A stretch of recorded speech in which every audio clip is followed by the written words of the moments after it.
Pemberantasan Korupsi atau KPK menggeledah kantor pusat Direktorat Jenderal Pajak di Jakarta Selatan, Selasa 13 Januari 2026 terkait dugaan suap PT Wanatiara Persada kepada pejabat pajak. Sekitar pukul 16.50 waktu Indonesia bagian Barat, penyidik meninggalkan gedung membawa sejumlah koper hitam. Tim KPK dikawal sejumlah polisi dan mereka bungkam.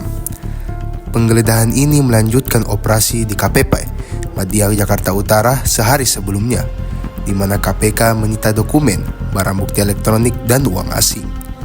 Ketua KPK Setio Budianto membenarkan penyidikan terkait dugaan manipulasi kewajiban PBB PT Wanatiara Persada tahun 2023 dari 75 miliar menjadi 15,7 miliar. Imbalan atas pengeluaran pajak tersebut diduga berupa komitmen fee 4 miliar melalui kontrak fiktif jasa konsultasi. KPK menahan 5 tersangka, terdiri dari pejabat pajak dan pihak perusahaan dengan konstruksi hukum pasal suap dan gratifikasi sesuai Undang-Undang Tipikor. Publik menunggu hasil pemeriksaan barang bukti, sementara KPK belum mengungkap isi koper yang dibawa keluar.